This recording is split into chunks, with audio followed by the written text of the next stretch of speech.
baseball fans. It is Monday, December 16th. It's not actually a good evening. I don't know why I said it's a good evening. Listen, this is the first time we've recorded since Kyle Tucker actually left this team. So I've had a couple of days to process. Truth be told, there's no way that I actually could have actually recorded any earlier than this about the specific topic, or else I would just be a blubbering mess. But you're welcome, Astros fans. Baseball fans, you're welcome. Anyhow, I'm Suzy. That is Tom. This is Bourbon and Baseball, Astros edition, and there will actually be bourbon because we're pouring one out for our king. Our king, Kyle Tucker. What do you have tonight? I just have simple makers. You should know. You should already know, Tom. I should know. Let me grab a glass. That Penelope right there. We're pouring it. I'll be right back. You should have already known. Okay. So while Tom does that, I'm going to tell you that I just have just a plain old Maker's Mark. If you are on the YouTubes, you can see it. If not, if you're a podcast only listener, you can listen to Tom apparently get ice. He didn't mute his mic. He's so silly. Anyhow, I'm going to pour this. I need y'all to know what I'm doing when I do it. I don't want to lie. This is authentic. This is raw. We don't edit this stuff. Interactive. It's an interactive pod. That's what ASMR? Is that how that goes? ASMR. Yeah, that's not this podcast, Tom. That's a whole different podcast. Anyhow, we've got the bourbon. We've got the liquor. Tom, I poured a tall one. Suzy sounded like she needed me to pour a tall one, so we poured a tall one. Suzy sounds great. I don't know what you're talking about. I'm going to give you the rated R warning because there will be many rated R words on this podcast. There will be lots of F-bombs dropped. So if you don't like that, then you should probably skedaddle on out of here because this is not the podcast for you to just ease yourself into a Bourbon and Baseball episode. So with that said, earmuffs for the children and or yourself. I'm not judging. Just giving y'all the last warning, folks. Last warning.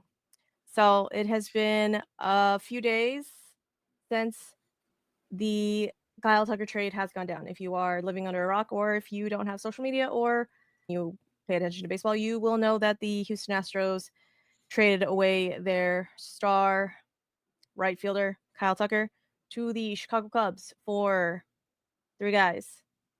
Isaac Paredes, who, if you paid attention to this podcast last season, you would have known that we tried hard to get him at the trade deadline last season. We tried very hard. We succeeded now with Kyle Tucker. So Isaac Paredes, welcome to Houston. Pitcher, Hayden Wesneski, originally from the Yankee system, got traded to the Cubs for Scott Efros, and the Cubs kind of used him as a swingman. He will be used as a fifth starter here. And the last piece, possibly, I say maybe the most important piece, but probably equally as important as Isaac Paredes, Cam Smith, who apparently is a man among boys. I have listened to a bunch of different podcasts about him, and literally all of them mention how large he is, and I have actually yet to see a picture of him relative to other human beings. I've just seen a picture of him, and so I'll have to go study that, but I've been a little sad. Study has probably not been on my top of my list to do. It wasn't a surprise, though. It was not a surprise. It was almost a foregone conclusion, but, my dumbass just really held hope that we'd run it back for just the one more year and that maybe, just maybe, Jim Crane would surprise us all and be like, of course, Kyle Tucker, let me give you the biggest contract I've ever given a Houston Astro ever. I'm still holding on to a 0.00001% chance that we can sign him next season when he goes to free agency. That's what I'm really just holding on to. But Tom, when the news actually broke, how did you take it? I was prepared for it. When you saw what Juan Soto got, I think that's really what escalated this whole thing. I don't think that it's a coincidence that pretty much, right on the heels of that contract, once they heard that it was going to go over $700 million, then they started talking about trading Kyle Tucker. And while Kyle Tucker is not Juan Soto, I think Kyle Tucker is very good, and I think he will make very good money. And I think at a point, Jim Crane probably is going to have to do one of these deals to keep up with the big boys. I think at some point he will have to make a deal that will make him uncomfortable. Brian McTaggart said it on MLB Network, I think earlier today or maybe yesterday. I can't remember when I saw it, but it's just they have a business model and they have been strict about this business model. We won't go further than 6 years. We're not going to offer these crazy deals. And we're just going to live to fight another day with being card counters at the card table and try to have all the prospects we can and try to make trades that are smart to get guys like they've done. Jordan Alvarez was a trade. Yainer Diaz was a trade. These are huge pieces to this roster. And then they've infused with talent from within the system. Jeremy Pena came from the system. The guys that we're talking about, Kyle Tucker, Alex Bregman, those were system guys. I think there was a point in time where they said, okay, where do we want to spend our money? And I think for the longest time, it was Kyle Tucker. It was always going to be Kyle Tucker. They were going to do whatever they had to do to get Kyle Tucker. And then this Juan Soto thing just totally changed the game. And now that's a benchmark that is going to set the table for so many free agents. I've already seen Vlad Guerrero turn down $340 million from the Blue Jays because they know it's coming because he's going to be a free agent at the same time Tuck is. And it's just what guys are going to do. It's what their agents are going to do. And for teams that just don't feel comfortable doing that, the smart play is to trade these players, try to get something to rebuild your system or something with more control, and you can push that thing down the line. I hate it. I would have liked to see them go one more year, like you said, run it back and see what they could do, for the simple fact that it's worked. The Astros have went all the way to free agency with all of these guys, and they've had success doing it. There wasn't a guy that they were going to go trade for that was going to give you the same production as the dudes that they eventually let go. They weren't going to get a guy to replace Springer. They weren't going to get a guy to replace Cole. They weren't going to get a guy to replace Correa. So they just said, you know what? We'll run it till we can't run it anymore. And Tuck, I think they just knew that it didn't matter what happened this next season, that they weren't going to be able to sign him. And they said, okay, let's try to get the most we can. And from that angle, if you take your heart and you take your emotions out of it, it's smart. If you take your fan cap off and put your GM cap on, it's smart. It sucks. It absolutely sucks because that Tuck grew up an Astro. He knew nothing else. That's been our guy since day one, and we love him. And I'm sure a lot of fans still wish him the best when he comes back to Dyken Park this season. I imagine that whole tribute is going to be nuts, and there's just going to be a mess of people in the stands, just all tears, but it is what it is. You said a lot of great points, Tom. One point that you did not say, though, one thing that the Astros were, in fact, not smart about was handing Jose Abreu a contract and handing Rafael Montero Jr. a contract. And we can talk about Rafael Montero Jr.'s numbers the season prior, but that does not mean that you give this older reliever a 3-year contract. That's just, you can't do it. You just can't do it. Jose Abreu had been on the decline for multiple years. And the fact that you fired, I say you, I'm speaking directly to Jim Crane now. This is my Dear Jim Crane letter. The fact that you fired James Glick after he won you a World Series and then just decided to play GM all by your lonesome and just hand out contracts with a Jeff Bagwell in your ear. We're now reaping those seeds. I disagree. It could have been. What do you mean you disagree? Those contracts, totally fine? You're totally fine with the contracts? No. Those contracts have nothing to do with Kyle Tucker. Those contracts would not stop them from signing Kyle Tucker. They not giving out 10-year contracts is what stopped them from signing Kyle Tucker. The money that you're talking about won't even be an issue by the time it's time to pay Kyle Tucker. The Jose Abreu contract will be gone. The Rafael Montero Jr. contract will be gone.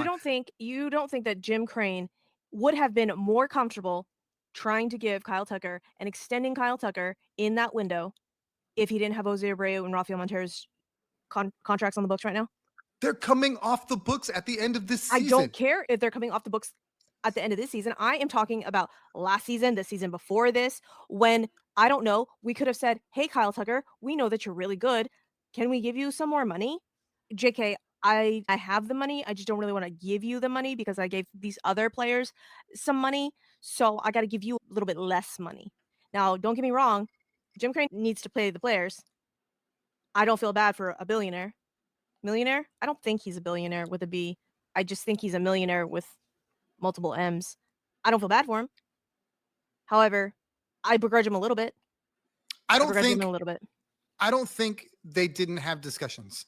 I don't think that they didn't make him an offer and try to extend him a season ago, 2 seasons ago. I don't think the Jose Abreu money mattered. I don't think the Montero Jr. money mattered in those discussions because his money, the money that we're talking about that he would have got, would have been past them. The next 7 years, say they signed him a 10-year contract 2 years ago. The last 8 years of that contract would have been post those other two. It's the fact that they just don't believe in those contracts. There's enough data out there that says the last 3 years of that contract, you're not getting anything. You're Now he's gonna listen. Now he's gonna listen to the fucking data. Now he's gonna listen to when all of the fucking data pointed to Jose Abreu not being a great signing. The difference is in the short term, if you sign them to 3-year deals, you don't have to deal with. No one could have known that Jose Abreu was going to be bad his entire tenure as an Astro. He thought maybe I don't get 1 year out of that. It's a whole different conversation saying I'm not going to get 3 years of Alex Bregman at the end or 3 years of Kyle Tucker at the end or whatever. I think he was paying for 35, 36, and 37, hoping to get 2 out of the 3. And if the third one he wasn't good, so be it. And we're trying to win a ring now. They're bad contracts. You're right. Rafael Montero Jr. coming off of a great season, cashed in at the right time and got paid. That's all I can say. Not Rafael Abreu. Jose Abreu was a great baseball player for a long period of time. And there was decline, but it was also for a team that was absolutely ass. So how much of that was Jose Abreu and how much of that was being on a White Sox team that was never going to be good?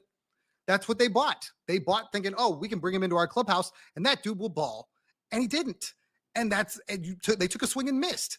I can't say those had anything to do with Kyle Tucker. I know that people will look at it like that, but the bottom line is the fact that Juan Soto got $765 million. It made everyone else after him more expensive. And the Astros are going, I don't know that I want to play that game. That's why they haven't signed. That's why they haven't went out and signed Alex Bregman. I think Alex Bregman wants to be an Astro. I honestly believe that the only reason Alex Bregman hasn't signed anywhere is because he's waiting on the Astros to cave. They're not going to. They're not going to cave.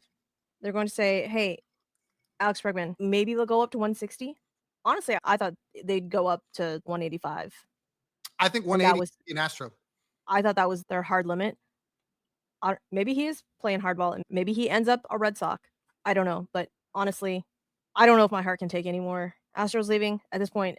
At this point, Alex Bregman is already gone. I've already dealed myself for that. So that's what I'm going to assume is that Alex Bregman is already gone. So but I need you guys to know that on Friday, when the news actually broke, I was in the Walmart parking lot. I was sitting in my car. I had just gotten back in my car after getting flannels for my twins for their stupid dress up day. And the news, the passing breaking tweet popped up on my phone. And I immediately started bawling as if my beloved pet of 15 years had just passed away. Full on alligator tears, a bawling, ugly cry. Shout out to all you girls out there that when you cry, you look adorable and not a hot mess. I don't know how that's possible because when I'm crying, there is snot running down my nose and I don't really wear makeup, so there's no mascara or anything. So that's not a thing, but it's just a full on ugly cry. I'm not one of those that's going to record myself crying because that honestly is weird to me. And I'm a horrible person for judging all those people that are doing crying videos, but whatever. But I had to record literal words because I was bawling in a freaking Walmart parking lot over a baseball player that I had met once. You can't see it on my wall, but I have a family photo with Kyle Tucker. It's Kyle Tucker and I and my twins, and it looks like a family photo. Sorry, Sam. The real ones will know. Let me see if I can turn this. You guys can see. If you are on the YouTube right now, go to the YouTube and you will see on my wall back there. You see that number 3? You see that number 3? The real ones know where that number 3 came from. Those were the early years of Kyle Tucker. The gawky, skinny, had the longest giraffe neck ever. Kyle Tucker. That's that Kyle Tucker. Now everyone's all, number 3, that's Jeremy Pena. Nope. That's Kyle Tucker, guys. That's Kyle Tucker. When I say that I have been a Kyle Tucker stan from the very beginning, podcast people, go to the YouTubes right now because you will see all of the things I'm about to show. This is a Kyle Tucker perfect game piece of his jersey from 2014. 2014, that's perfect game. 2015, Bowman Chrome draft pick auto. 2015. Look, who is that baby? Who is that baby? Look at his long ass giraffe neck, guys. Just the gawkiest, skinniest motherfucker ever. His minor league Panini card has his stats from when it was Round Rock. Immaculate. Yeah. 2017 prospect, Mint. 2019 Gem Mint 10. Okay. And this is, I think, what I'm most proud of. The Kyle Daniel Tucker first round autographed baseball. Obviously, he doesn't sign like that any longer. No. When I tell you that this is my favorite player of all time, that I have been rocking with Kyle Tucker since the very, very beginning, and now he will no longer be on my favorite baseball team. It hurts. It hurts so much. I'm not gonna cry. I'm not. Me, There's dust flying about, and it just in my me eyeball. being the long tenured sports fan, I want to hit you with the James Franco meme the first time where he's got the noose around his neck because we've been there. I'm telling you, we have all been there. Andre Johnson, it's football Now I season. know how all of you Carlos Correa people felt. Now I Yes. know. Now I know because there were tears when Carlos Correa left. Yeah. And I was sad, but I wasn't this sad. I wasn't blubbering mess in a fucking Walmart parking lot sad. Now I know. Now I No, know. there's been so many players that you just love. You absolutely love them. You love everything about them. You love how they play the game. You love how they represent your team. And you can't see them in another uniform ever. I don't know what Kelsey was feeling, but when Pujols left St. Louis, I imagine it's like that. Like that you can't see him in another uniform. There's no way. Yeah. I'm not allowed to cheer for the Cubs. I really wouldn't cheer for the Cubs anyways, but I'm not allowed to cheer for the Cubs. I am, however, allowed Don't you to have that motto like ingrained in your brain though? go Cubs go. Yeah. Are you gonna I make the trip to Wrigley? Are you gonna go try to see your guy? No, I think it's gonna hurt too. Rock Astros 30 and be sitting in right field? Ooh wee. No. You'd No, be on that's gonna Sports hurt Center too with that much. one. It's gonna hurt way too much to be at Wrigley to see him in the pinstripes. It's gonna hurt enough seeing him at home. Are you kidding me? In Dyken Park? That's my dog apparently also wanted to let you know how sad he was that Kyle Tucker was traded. He was really letting me know with all of the barking. Anyhow, so no, I don't think I will make that trip to Wrigley to see Tuck in the pinstripes. It's not gonna happen. What is gonna happen, Tell Tom? me. Isak Paredes hitting 40 bombs Mexican into the coffer King. boxes. Welcome to Let's go. H-Town, baby. Let's go, Isak Paredes. Pride of I Hermosillo, Mexico. I sincerely hope it will work like the Astros hope. Last year, obviously the Astros, I say the Astros, 95% of the Astros hitters got away from their approach. And they were free swinging motherfuckers last season. And Isak Paredes, not that guy. Apparently he upped his walk percentage and lowered his swing percentage. Lowered his K rate. And yep. And hopefully that rubs off on everybody. And just into the Crawford boxes we go. Fingers crossed. Where do you think Cam Smith is going to start? Do you think he's going to start in AAA? Do you think he's going to start in AA? I know he worked his way out of single A into AA real quick, but I think it'd be smart to start him in Corpus. Dana Brown has shown that if the kids are good, he will move them up, a la Bryce Matthews. So the fact that he's already hitting bombs at the AA level for Chicago, I would assume means he'll probably be at the AA level for the Astros. It's a really interesting prospect because everybody just assumed he was a third baseman, but he's played left field. He was originally a shortstop. So there's a lot of versatility there. He can play a bunch of different spots. I'm interested to see what he does, where they put him, how they approach him, because in line with all their other prospects, his timeline is very similar to Bryce Matthews, is very similar to Yannick, the catcher. So some of these kids could be in Houston within the next couple of years. do you think he gets an invite to spring training? That, I don't know. Technically, he could. It would really say something about what the club thinks about him, like where he is. If you don't see him invite a lot of single A, double A guys. So for him to come right in and then automatically get an invite to spring training means they think very highly of how fast he can move through the system to want to already get him comfortable around the guys on the off chance that he makes the trip up next season. I think all of the babies get a invite to spring training. Is there a limit? I feel like there has to be a limit on who gets invited. But I feel like all of those, Melton, Bryce Matthews, obviously DeCenzo, Shea Wickham, I think all of those will. The AAA guys for sure. The AAA guys for sure for me. We just have to see. I'll tell you one thing. I hope that they make it really hard on Joe Espada, on Dana Brown. I hope they tear the cover off the ball. And I hope by the end of spring training, they're going, man, there's 3 or 4 guys that somebody gets hurt. They just want to give somebody a look. Definitely September. They're calling all these guys up because they're mashing. Hopefully. Fingers crossed. Fingers crossed. A little bit more about Hayden Wisniewski. Hometown boy. Went to school in Tomball. Cy Fair? Cy Creek? Cy Fair? One of those Cy's up there.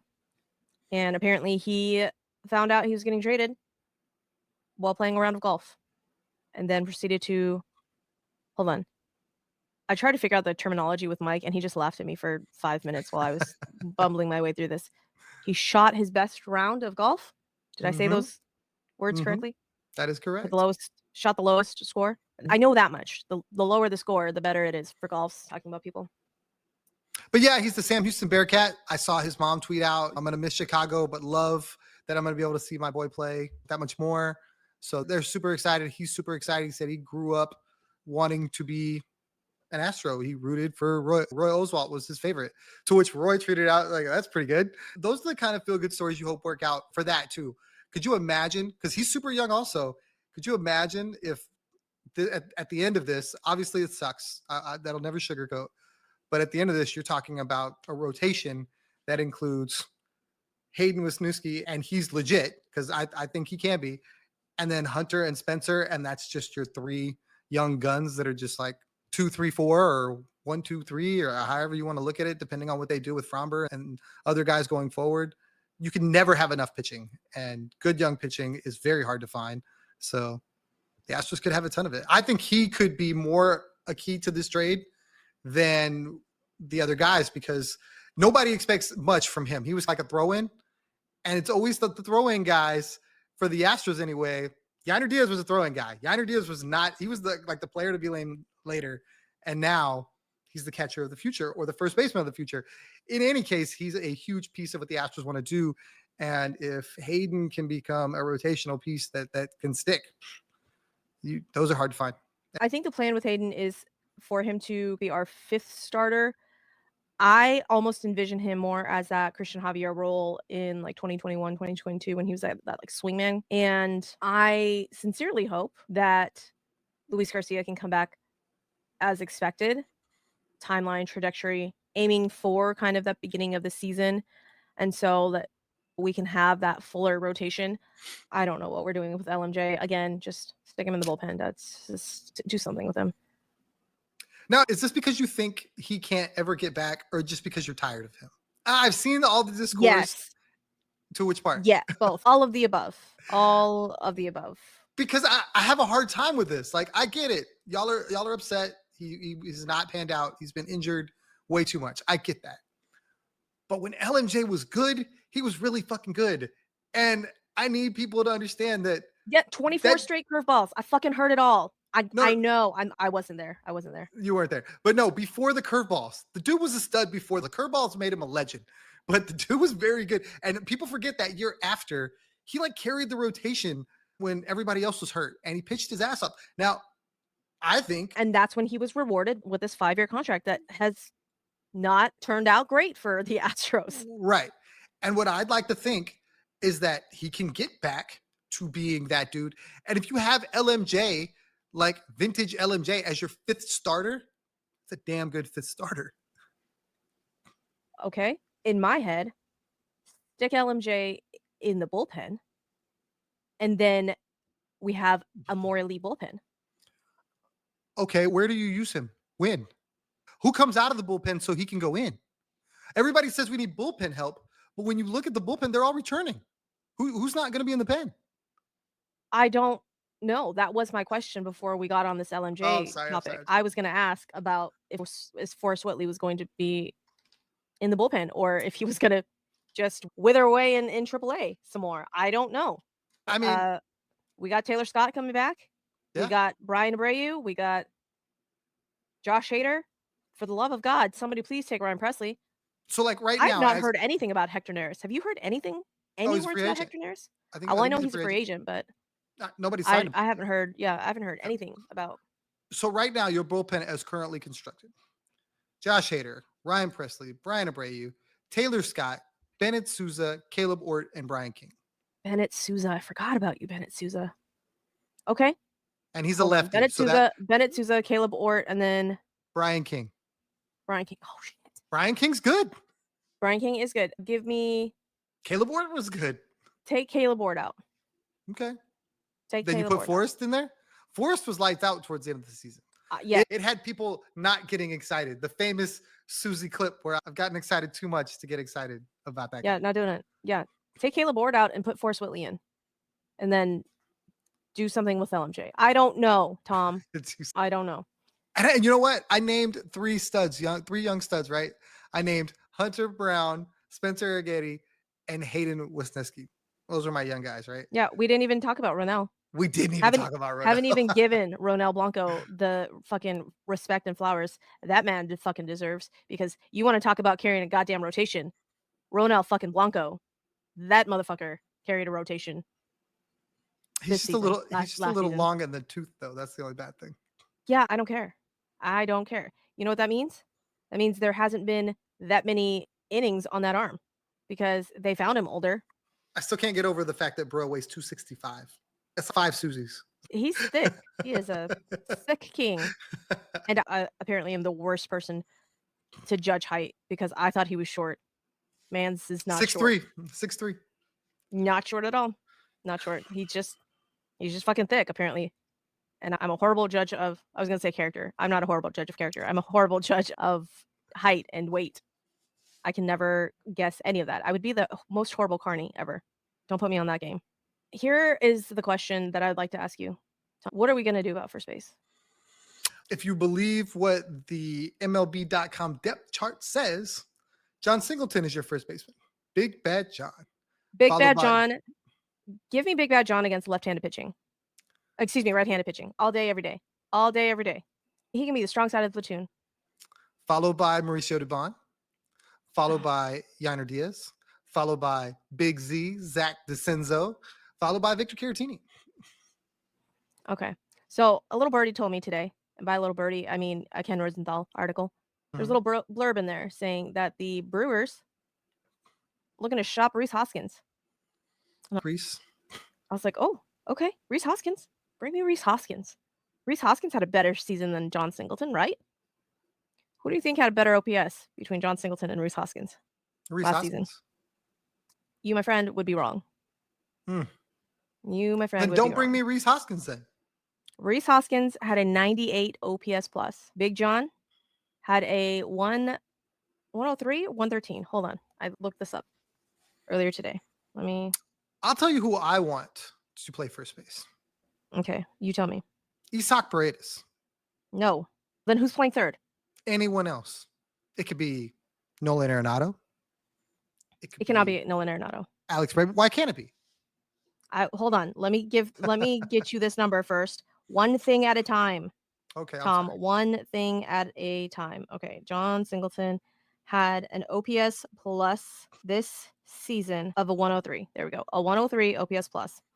Against right-handed pitching, John Singleton. Where are your splits, John Singleton? Hits, I think, 118 OPS plus. So we need to find a guy who mashes left-handed pitching. And I have found that guy. Give it to me. Now, it does scare me a little. Didn't scare you, wouldn't be good. It does scare me just a little bit. But the fact that his numbers have been the same over the last couple of seasons, I'm like, all right, that's I like that. I like that a lot. Bring me Carlos Santana at first base. The only fear. What? He's 1 billion years old. He is 1 billion years old. But I don't want him to play every fucking day. I only want him to play versus left-handed pitching, because do you know what that motherfucker does against left-handed pitching? A 153. 153. You get no arguments out of me. I think Carlos Santana is great. But there's so much scar tissue with, hey, we're going to sign a very old first baseman who had good numbers once upon a time and now is looking for work. I know it does, and it does scare me just a little bit, just a little bit. But I'm not trying to sign him for 3 years. I'm not trying to give him a bajillion dollars. Let's see, what does Spot Track What if he tell wants 2 me? years? No. You can have a 1+1, Carlos Santana. That's what you can have, sir. Team option, player option. Team. He's not gonna go for it if he really wants a job. Carlos Santana is slated to make, let's see, last year he made $5.5 million last year. That's what he made last year. This year, it says he's slated to make 6.725. I'm dumb. I'm so sorry. I am reading that backwards. That's what that is. I'm dumb. The 6.725 was the 2023 contract with the Pittsburgh Pirates. That's funny. I'm dumb. No. So give him a 1+1 for $4 million. Load that baby up with escalators. I like that. I think he Okay? would like that. Give him all the fucking incentives. I'll take it. John Singleton, plate discipline is great. That motherfucker's not afraid to take a walk. I want to say that Carlos Santana's numbers are decent at walking as well. Let's see. Last season. Nope. Still on John Singleton. Baseball reference. Cool. Thank you.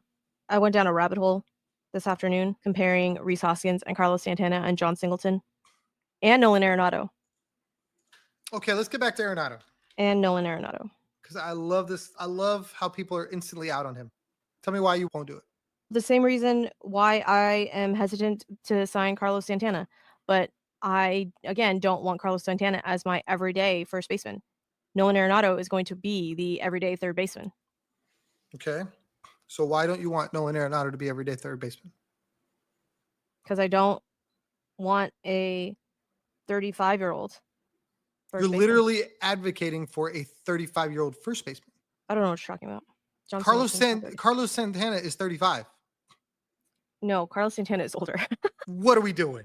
What did I just say, though? What did I just say? Did I not just say that I don't want him But see, here's the thing. short side of the platoon? Short side of the platoon. You don't want John Singleton to play every day because he's god awful against left-handed pitching. If you told me that Nolan Arenado was like, I can't hit lefties, I can only mash righties, then you have an argument. The fact that John Singleton literally cannot do anything with left-handed pitching is the only reason we're talking about platooning him. So Yes. for me, Nolan Arenado, especially as a dead pull hitter, which they have broken down, like he's just as much, if not more, a pull hitter as Isaac Paredes. Actually, I take that back.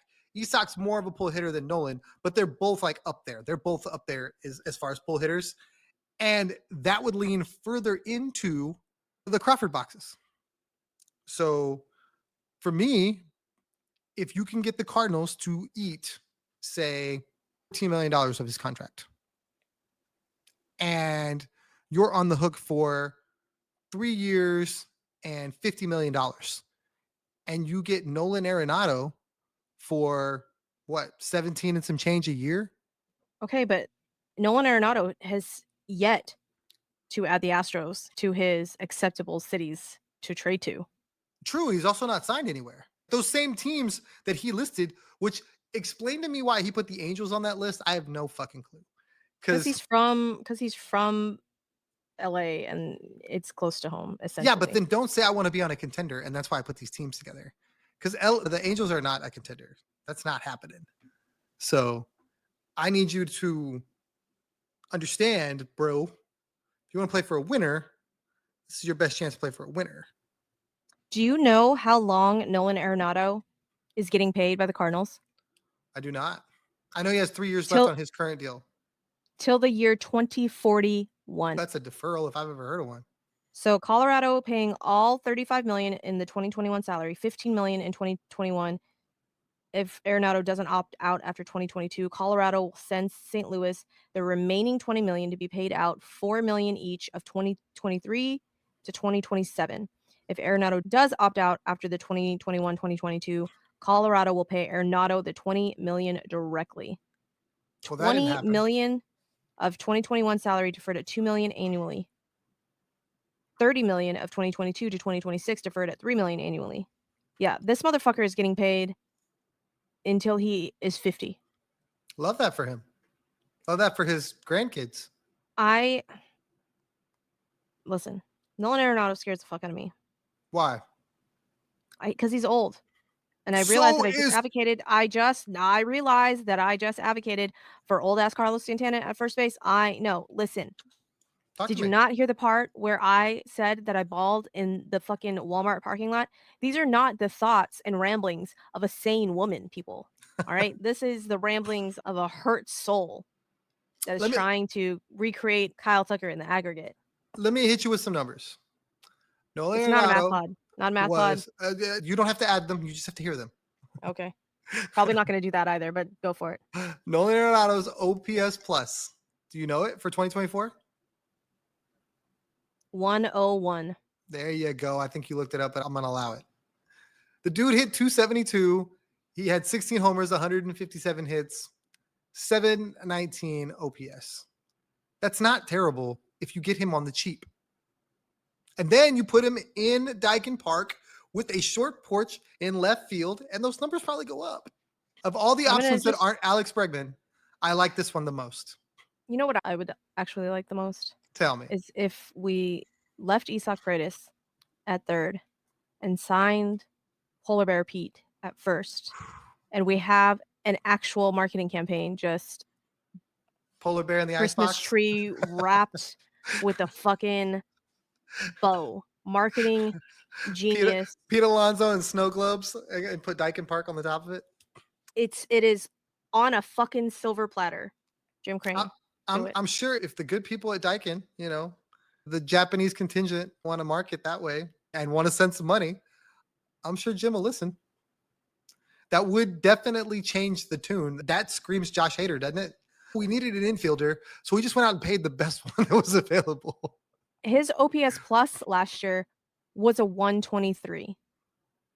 He hit 34 bombs, had an OBP of 329, a slugged 459, and an OPS of 788. Just, you cannot tell me. Okay, thought exercise. Stay with me, people. As of right now, this is your lineup. Jose Altuve, Yordan Alvarez. We start off strong. We start off real strong, right? Real strong. Yainer Diaz, who hits fourth for us. Am I putting Jeremy Pena there?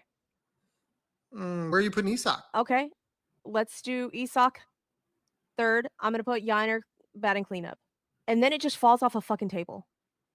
Then you've got some mishmash of John Singleton, Jeremy Pena, Chas McCormick, Jake Myers, and Mauricio fucking Dubon. That makes me want to fucking vomit right there. If that is the lineup that they roll out on opening day, oh my fucking God. That's fucking gross. That is fucking gross. Now, if you insert Polar Bear Pete in there, my God, are you kidding me? You insert Polar Bear Pete in there, and then that makes up for the putrid outfield of noodle arms that we're running out. So speaking of the outfield, are you okay with what they have now? No, I'm not fucking okay. No. So if you have to choose, absolutely not. hold on. So if you have to choose between another infielder or going after whatever outfield bat that's left, i.e. Tony Taters, who wants a 5-year deal, where is your priority list? Is that more important? And by that, Anthony Santander, for the people that aren't familiar with Tony Taters. So are you asking me to make the choice between Anthony Santander and Pete Alonso? No, I'm asking you to choose where is your priority lie on improving the roster. Would it be more beneficial to go out into the outfielder market and try to find an outfielder or an infielder? And would you rather run with the infield as currently constructed with Big John and Isak at third and do nothing to the infield and go get an outfielder? Or would you rather leave the outfield alone and try to add one of the corners to get better on the infield? That depends on which outfielder I'm strapping to a rocket and sending to the moon. Oh, you're not going to send any of them to the moon. Ideally, I think whoever they sign, if they go sign an outfielder, is so that they can make Yordan a full-time DH or like 80% or something like that. Listen, we cannot be running Jake Myers and Mauricio Dubon out there in the same. We can't. We cannot. They can and they will, and they'll put Chaz next to them. Unless you want to see Taylor Trammell. That outfield makes me want to fucking vomit. That outfield makes me want to shove fucking rusty spoons in my eyeballs. That's what that fucking outfield configuration makes me want to do. No. The only other hope there is that the kid is ready if they're not going to go address it outside, and that Jacob Melton gets a shot. Bring me Jacob Melton. Bring me fucking Jacob Melton. He can't be any fucking worse than Jake Myers. The funny thing Can't be. was, Hold on. The fact that the one motherfucker in the outfield that's not even a true outfielder has the best fucking arm out of the three of them is fucking sad. Mauricio Dubon has the best arm out of Jake Myers, Chas McCormick, and Mauricio Dubon. And do you know how much that hurts me to fucking admit and say out loud? That's the grossest fact ever. That's putrid. it's not I'm ideal. sorry, what were you about to say? Oh, no, it's just the fact that they don't have anyone else. So you really go into spring training hoping that those guys light the world on fire, or that one of the kids does it so that they can run them out there. Because when you look at the outfield market, I don't see anybody out there that's going to play Jim Crane ball. And when I say that, I take a deal that's probably less than what they are seeking. I think Tony Taters is going to get a 5-year deal from somebody. I don't think it should be Houston. No. But bring me Polar Pete. If you bring me Polar Pete, I will allow that outfield to be run out there. It shouldn't be. We have to find an actual fucking outfielder. And like I said, Mauricio Dubon is best when he is the fill-in guy, when he is your bench bat. That is, I'm not going to say an elite bench bat, but that is an above average bench bat, if that's what he is, a bench bat. He cannot be an everyday fucking player. And that's how we're fucking going to use him. And that just makes my stomach. Gonna have to. Bring me back Ben Gamble. Where did Ben Gamble go? Ben Gamble got hurt, and then he was a free agent. I've seen people say bring Ben Gamble back, and probably not a bad idea. One of our outfielders went to Pittsburgh. Which one of those went to Pittsburgh? Got signed as a free agent. I just saw something about that too. I think he just got released. Trey Cabbage. Trey Cabbage just got released from Pittsburgh? Yes, to pursue a foreign opportunity. Oh, okay. All right, Trey Cabbage, you go rake in the KBO or the NPB. Probably the KBO. Okay. Yeah, bring me Polar Pete, and I will be happy with that putrid outfield. But if you're not going to bring me Polar Pete, we need to go sign an actual outfielder. A for real outfielder, and not fucking Taylor Trammell that had a 63 OPS plus last year.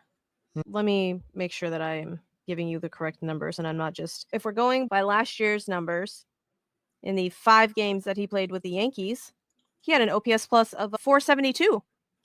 Who's that? So, Taylor Trammell. That's why they went out and got him, I'm sure. Yep. And when he played with the Dodgers in 2024, he played in 5 games and had a negative 100 OPS plus. If you just average that out, that's a 17. That is a 17 OPS plus. To put that in context, y'all, that's worse than Martin Maldonado. It's pretty bad. And we wanted him strapped to a rocket. The last time I take that back. He has never in his professional career had an OPS plus of 100 or better. His best year was in 2022 when he played for Seattle, and he had a 99 OPS plus. I was thinking, oh, why did we sign him then? Maybe he just steals all the bases. He doesn't even steal bases. I don't even know why we signed Taylor Trammell. Dana, I need you to explain yourself, sir. But he could be good. In what world? Somebody's Trey Cabbage world. played better than this. Ben Gamble played better than this. I wonder if it's like an options thing, like he has them. That's he's got to have something, because I don't know what the fuck this is. That's gross. That's not great. How many home runs does Taylor Trammell have? Taylor Trammell has 0 home runs last season and has 15 home runs over his career. That's not a lot. No, that is not. No. Although I do want to say that Taylor Trammell, I want to say, had a grand slam against us when he was with Seattle. Maybe that's what they saw. Maybe that's what they're thinking. They just remember that one at bat. That's it. Hey, probably. We don't want him to do that to us again. I don't like it. I don't like that at all. I do not like that at fucking all. So, if you have thoughts, ideas, comments, concerns, tell us how you handled the Kyle Tucker actual news. Did you also cry? Did you also feel like an idiot? Because I did. And I just need other people to feel like an idiot with me. So put it in the YouTube comments and let me know your feelings. If you've not already subscribed and liked this episode, I don't know what you're doing. Please do that. Please and thank you. I'm going to drink more of the thing in this cup now. Listen, for the people that hate this trade, I get it, but it was a necessary evil. If Dana Brown and the Astros are going to continue to operate this 5-6 year window type thing, guys like Kyle Tucker are generational, once in a blue moon, and people are going to pay top dollar for them. I really hope what this does is allows the Astros to bring back Alex Bregman. I think that the reason Alex Bregman is not signed right now is because he is playing chicken with the Astros. And I hope that after the Astros have vetted all their options and determined that none of them are better than Alex Bregman, they cave on $10 million, $20 million, whatever the case may be, and they bring back Alex Bregman. I think that if you put Alex Bregman in a lineup and you put Isaac Paredes at first base, that lineup can still bop with the best of them. And if the pitching pitches, I think they have every much the opportunity to get back to the playoffs and be very dangerous in the playoffs. Clearly, I don't think the gap between them and say the Yankees is massive, especially now that they've lost Juan Soto. They don't have any hitting. They didn't replace Juan Soto's bat with anyone. I look at other teams in the American League and who are you afraid of? Baltimore is very good. I think Boston might be a little bit better. We'll see. Tom, you know who we need to be afraid of? Who's that? Our daddies. Oh my God. The no longer Oakland Don't Athletics. hurt people. No Don't listen to longer her the people. Oakland Athletics. Just the Aths. Just the A's now. These Sacramento A's. They're making the moves. They are making the moves. If Luis Severino goes over there and becomes an unquestioned ace like they paid him to be, Luis Severino. They just signed Jeffrey Springs, or they just traded for Jeffrey Springs. They still have Brent Rooker. They have Lawrence Butler in that lineup. Still got Mason Miller as that lockdown closer. That second half of that A's season was do you know what pretty eventful. do you know what their record was for the second half of the season? What was it? 500. They were 32-32. Comparatively to the rest of what the A's have done, though, that is pretty impressive. So the Come on now. Rangers should be worried about the A's. I get it. I don't think they're Astros worthy. Okay, let me ask you this then. Who has a better record next season? The A's or the Angels? Ooh. It depends on what you say Kikuchi shows up. If they A's get or the Angels? Astros, A's or Angels? Who has a better record next season? A's or Angels? I'm gonna say the Angels because they gotta eventually have one decent season, right? It's Mike Trout. He's gonna come back, he's gonna be healthy. They went out, got some pitching. It's gotta be them. Who Didn't has- they who trade? has They the- traded for the Braves outfielder that destroyed our hearts. Oh Braves outfielder. No, they signed the Braves catcher, Travis d'Arnaud. no. They traded for one early before anything. Angels, Mr. Horowitz. Jorge Soler. Thank you.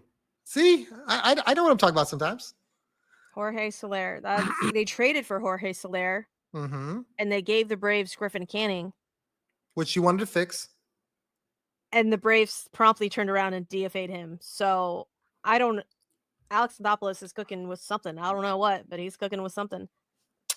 It just sounds like a cost saving, shed the salary type deal. But I just really feel like the Astros get one more bat and they're right back in the same situation they were, albeit not as sexy as they were last year. I do think Who Isak has a better record next year? between Rangers or the Mariners? I'm gonna say the Rangers. Because I think the Mariners are going to trade Luis. So they're going to give up a pitcher who's going to probably pitch really well for Boston. And they're still going to have a team that just strikes out a ton and doesn't score any runs.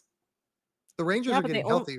Yeah, but they only have to play 81 games at T-Mobile Park. The rest of the games they play on the road, and Tristan can bop. So Maybe. I'll go with the Rangers simply for the fact that they'll be healthy. They'll bring back Seager, Simeon. I don't like to say it. I'm not rooting for them. I just something about the Rangers, like the Red Sox, right? Every other year they're decent or good. Then a year they're absolutely awful, and then they're good, and then they're absolutely awful. So maybe this is their year. Rangers fans, he didn't mean that. You're still not better than the Astros. You're just better than you were. We still need to fix our outfield situation. We cannot be running an outfield of fucking Mauricio Dubon, Jake Myers, and Chas McCormick out there. We can't. We cannot. That's an unserious outfield. That is an unserious fucking outfield. I really feel like it's more unserious in the lineup. I don't necessarily mind them as defensive players. Yeah, none of them are throwing anybody out, but they're definitely not giving up a ton of runs out there. They're all very shorthanded.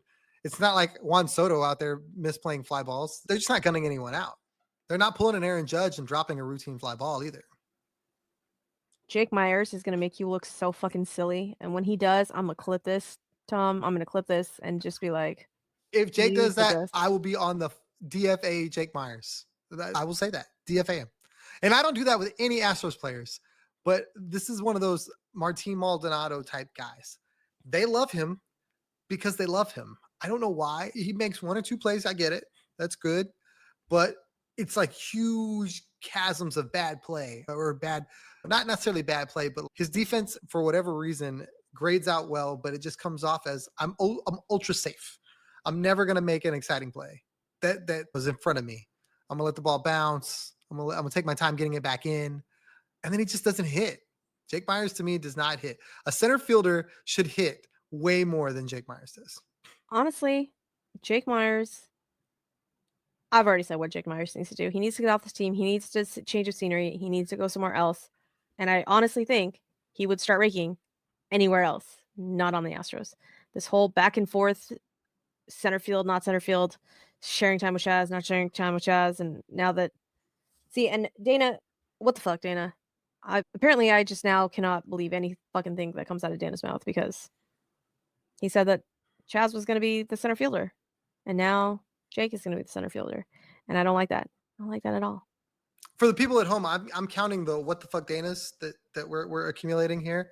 And Suzy's up to 5. What the fuck Danas? I need a little chalkboard in the back. Listen, 4 of those are for Taylor Trammell, man. I got to know. No, I got to know. The Tucker trade got one. Yeah, but the Tucker trade got one because the baseball fan in me is still very distraught. The baseball knower in me understands what the fuck we did and why the fuck we did it. I just don't like it. I understand it. I just don't like it. But really, though, if we're going to, I need you to know the next sentence out of my mouth, the next statement out of my mouth hurts me to my fucking core. Ooh. I need y'all to know this. All right. I need you to know that it pains me to fucking say what is about to come out of my mouth because I am a bitch ass Astros fan that Spoiled became, to the core.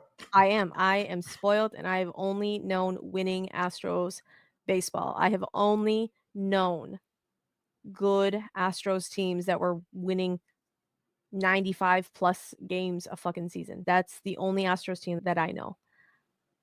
And I need you to know this next sentence is going to fucking hurt.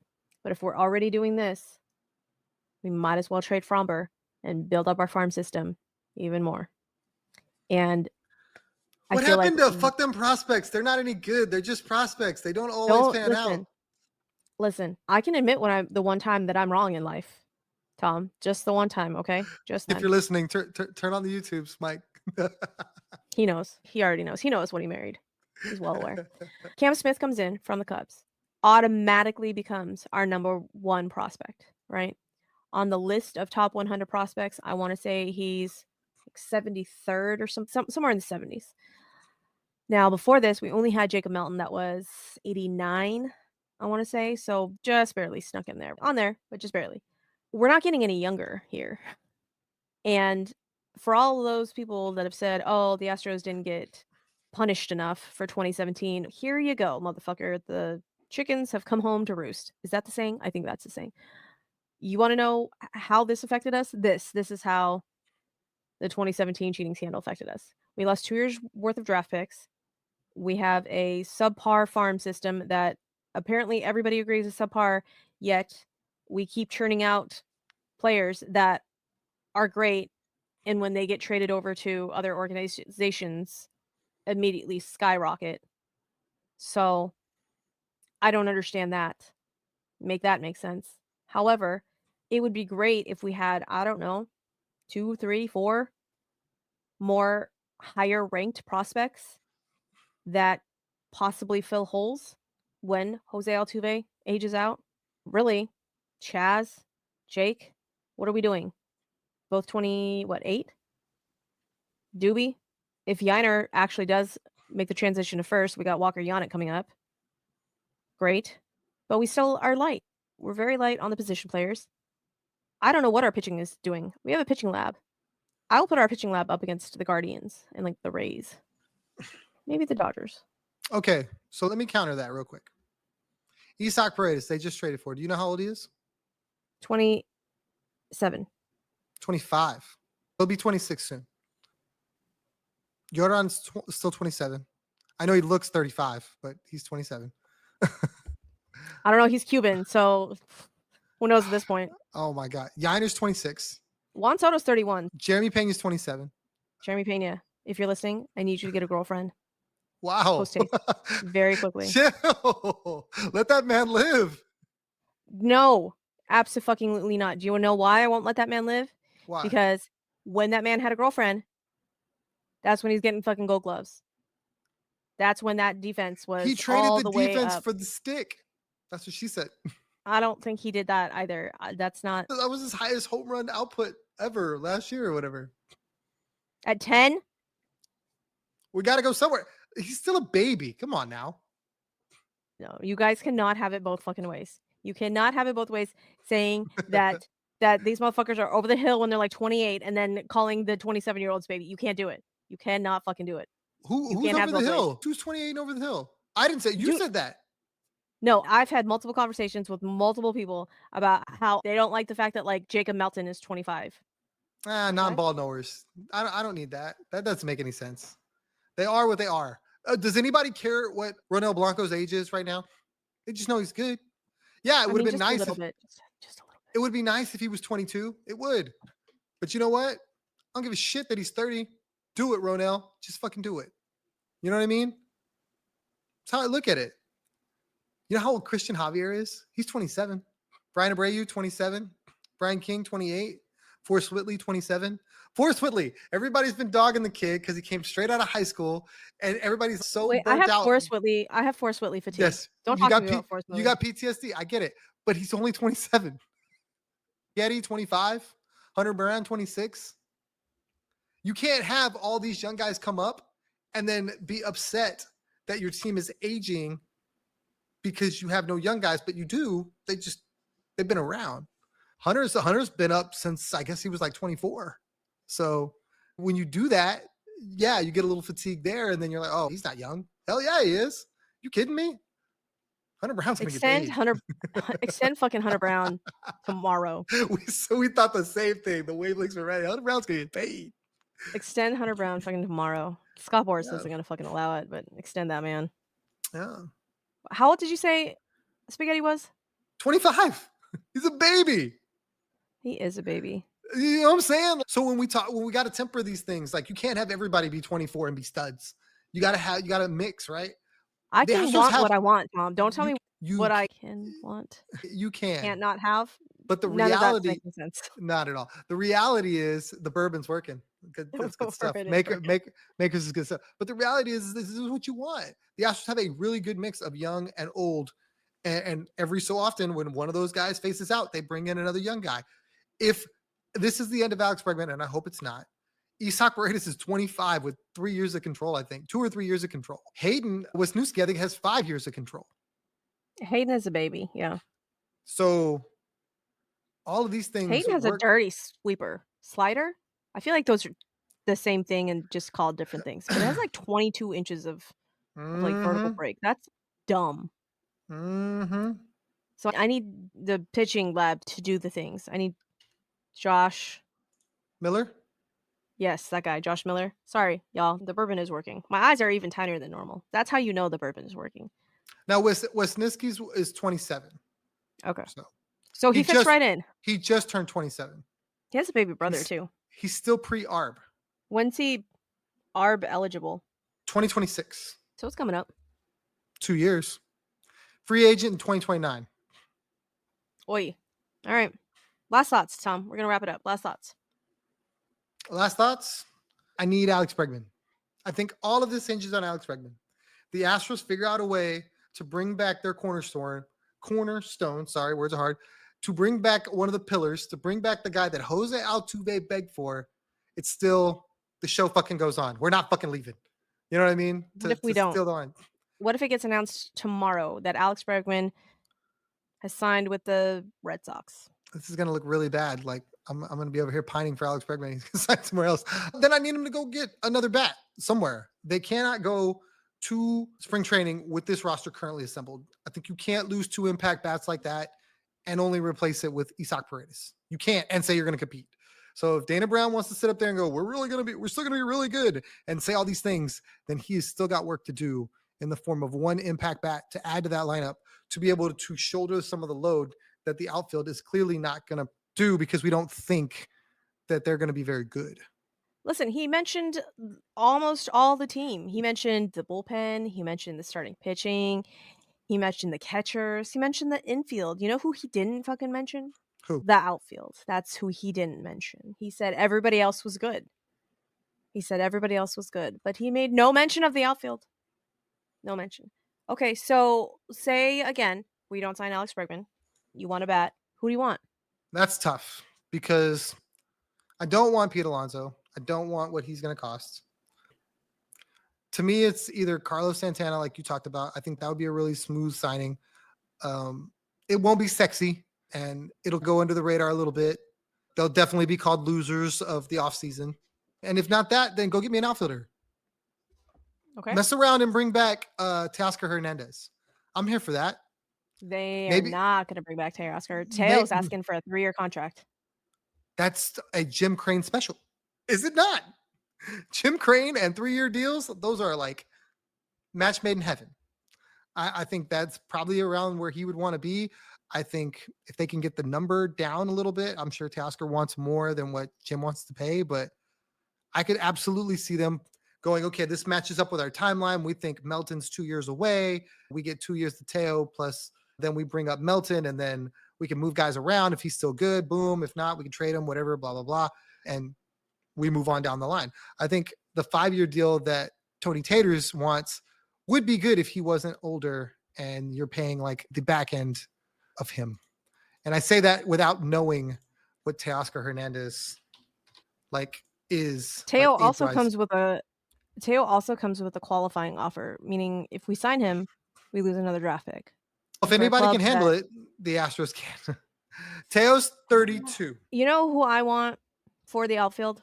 Randall Grichuk. I like it. Grichuk is 33. He had a 140 OPS plus last year with the Diamondbacks. Pride of Rosenberg. And you know what he saw? Right here. Mostly. What do you see? Left-handed pitching. However, he also saw right-handed pitching too. Left-handed pitching, he mashes. 156 OPS plus. Right-handed pitching, he mashes as well. 120. Bring him home, Dana. Bring him home. You're bringing home guys. Bring me Randall Grichuk. Love that call. Do that. Bring me Randall Grichuk. Play him in left field. 291 batting average, 348 OBP, 528 slug for an OPS of 875. Bring me Randall Grichuk. Let's see. How much is Randall Grichuk going to cost us?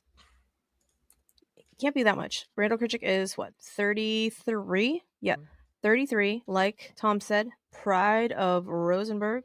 Randall Grichuk. Come on down. Come on, Spot Truck. $2 million. That's how much Randall Grichuk is going to cost? That's what he got last year. Who's getting that much right now that is worse than Randall Grichuk? Jake fucking Myers. You know who's getting way more than that and is way worse than that? Mauricio fucking Dubon. Bring me Randall Grichuk. I'm here for it. I like it. Post haste. Immediately. Hell, sign Breggs and get Grichuk. Wouldn't that be a sexy little lineup? You know what? I actually would really like that. And people are like, Randall Grichuk, what? Who's Randall Put Grichuk? Isak at first, Bregg's back at third, Randall in left. Now you're the only really holes we're talking are Chaz and Jake potentially. Then you got Doobie as your super sub, like you like him. Honestly, if Chaz doesn't get fucked around and he knows that he's going to play every day in right field or in left field, whatever, in one of the corners, but knows that he's going to have like everyday playing time, He'll I think hit. we see that. I think we see that 2023 Chaz McCormick again. I think. And then you trade for a center fielder. Jake Myers does well, but really you trade for a center fielder at the trade deadline. So let's see. It says, according to Spotrac, give him a 3-year, $8.7 million contract. So that's a AAV of almost $3 million a year, 2.9. That'd be such a smart deal. Such a smart deal. Local dude I would love that. hits. Competent outfielder. Let's see. Fangraphs. No, Baseball Savant. Recreate Kyle Tucker in the aggregate, Moneyball style. I fucking hate that line. I fucking hate it. It's what we're fucking trying to do, but unfortunately. Baseball Savant. All right. Randall Grichuk plays right field, apparently. That's fine. His Chaz can play spray left. chart. His spray chart, he pulls a lot of balls, but he does hit some to right field as well. Perfect for Dyken Park. Walks at a 7.2% clip. Not great. Where at, let's see. I just like his career WAR is over 100. Or I'm sorry, OPS plus. His career WAR is 14.6. Yeah, bring me. Oh, and he's got a 60 arm. So he's got a cannon. He's got a cannon. Above average sprint speed. Ladies and gentlemen, when Randall Grichuk becomes an Astro, we will say you heard it here first on Bourbon and Baseball Astros edition while enjoying some fine bourbon. Randall Grichuk to the Stros. Put it on the board. Let's do it. Yes. Randall Grichuk. Come on home, baby. Come on home. Tom, where can the peoples find you on the interwebs to argue with you and or tell you that you are correct in all your points? Ooh, I would hope you do the latter. At Third Coast Tom on Twitter. That's where I do the most of my shenanigans. At TC Tom1 on Instagram. I occasionally do some shenanigans there. If you're into football and you're not solely a baseball guy or gal, I am also on a podcast called The Bullpen. You can find that on YouTube. On Twitter, it's at BullpenCast. We don't really post a lot on Twitter. You can find me through my handle. You'll see us post stuff there. The Texans It's less are fun than this podcast. 100%. It's PG-13. The kids are allowed 100%.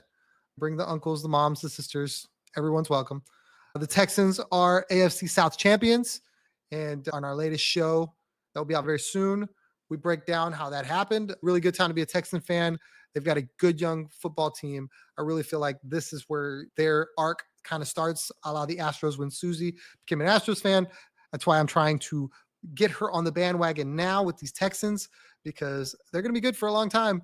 And she's going to wish she was a football knower like she's a baseball knower. And I'll say, should have got on. Hey, I know how the Texans got to be the AFC South champions, okay? The Colts lost. Therefore, the Texans are in. All right? You're welcome. I know a little football more than I let on. Actually, I don't. However, I cannot be this crazy about any other Two sport, sports. Tom. We've been over this. We have been over this. I understand. I do have a question, though. I'm here for it. What's with the Derek Stingley thing? What's the deal with Derek Stingley? Like, why is everyone... In what way? I don't know. I just see everyone being all, Derek Stingley is so great, blah, blah, blah. Derek Stingley had 2 interceptions this past game on arguably one of the best wide receivers in the game, matched up man to man. So for my football people, there are different defenses, zone, man, cornerbacks, which Derek Stingley is, are really graded on how their ability is to work in those systems. So Derek Stingley is a true man cornerback, where it's your best wide receiver versus their best defender, and they're on an island together. And he made a sensational play where Tyreek Hill caught the football and Derek Stingley just wrestled it away. He had 2 interceptions. A lot was made out of Derek Stingley. Is Tyreek Hill the one that got arrested? He is. He is. And Tyreek Hill is one of the best wide receivers in the game. And he did not have his best game because Derek Stingley was on him the entire game. And what people are starting to realize, I think more and more is that Derek Stingley Jr. is in fact every bit the number 3 pick overall that he was chosen by the Texans and one of the best corners in football. Oh, wait, no, I did see something because they were comparing him to Sauce Gardner, who also got that one. drafted. So at Yes. the time, there was a lot of, okay, who's better? And Derek Stingley Jr. went to LSU, the more proven college. Sauce Gardner went to a different college and not nearly to the Is same that his level. real name? His real name is Sauce, Sauce? yes. Anyway, actually, I think it's a nickname. I'm playing, but no one calls him his actual name. It's always Sauce Gardner. Anyway, Listen, I'm giving Danielle Hunter's parents the side eye for naming him Danielle, but spelling it Danielle. So I can also give the side eye to Sauce Gardner's parents for naming him Sauce. I think his name is like Devin. I think it's something like that. But anyway, uh, most people don't know that Tank Dell's actual first name is Nathaniel. He doesn't even like his first name. He just goes by Tank. Everybody calls him Tank. He's even gone so far as to say he's going to change his name to Tank because that's the only thing he goes by. I didn't realize that that was not his name either. So, see, I learned something new every day. I knew how the Texans got in. I didn't know that Tank was not his name. His name is not Tank Dell. That's his nickname. Gave it to him as Wait, a baby. Tank Dell the little one? Is Tank Dell the little Yes. one? Okay. Yes. Little bowling ball guy? Num- Number 3. Yeah. Okay. I'm not gonna remember the numbers, but I remember the little bowling ball guy. Okay. Wait, is that the guy from UH? Yes. Okay. Yes. Yes. See? I know things. I know things. Sort of ball knower. Probably not though. All right. With that, we are going to wrap the show. Again, if you guys have not liked, subscribed to the YouTubes, please do that. Tell all your friends about the show. Like I said, it's very fun. Maybe not this episode, but like other episodes. But there were some good points in here. Like I This said, one was fun. Stop. when Randall Grichuk signs with the Astros, you could be like, oh my gosh, Suzy called that that shit. those bourbon and baseball folks, they know their shit. So if you are listening via podcast, via Apple, Spotify, any other podcast listening apps, do the things and give us a 5-star rating and type some words out, like nice words, not mean words. Not now. I'm too sensitive because Kyle Tucker left us. He didn't leave us. He got traded. But I'm too sensitive right now. So don't leave a mean review, okay? Just all of the nice words. And share the podcast. Do that, please and thank you, because eventually, at some point in time, we will be a big time podcast, and then you will say, you know what, I've been here from day one, and then we will shout you out. Side note, shout out to all of my Foul Territory peeps. If you guys don't watch that show, you probably should. It's a fun show. I'm in live chat nearly every day, talking all about the balls and surprising people with my ball knowledge. And it's quite funny because people have come and subbed to the podcast because I've been in there and they're all, oh, first off, they're very surprised that I am a girl. And then two, they're all, wait, ball? I'm like, I do, in fact, no ball. So shout out to all of my Foul Territory peeps who have come and subscribed over here. We appreciate you. And I know it's an Astro show, but you can stay for all the ball shows too. Okay. But the Astro show is pretty good. Tom, Do not apologize for it being an Astro show. How dare you? no, I'm not apologizing that it's an Astro show. I'm saying that they have to endure the Astro show in order to get the all the ball show with Kelsey and I. I'm saying, because some people are like, I don't want to listen to the Astros. You should. I do some of my best work over here. That was very mumbled because there is a lot of alcohol in my system. Anyhow, Woo-woo. with that, we are going to wrap it up. Kyle Tucker, I will always love you. I'm not going to sing, but I will always love you, Kyle Tucker. And with that, we're going to say, yay, baseball. Goodbye, maybe, and record.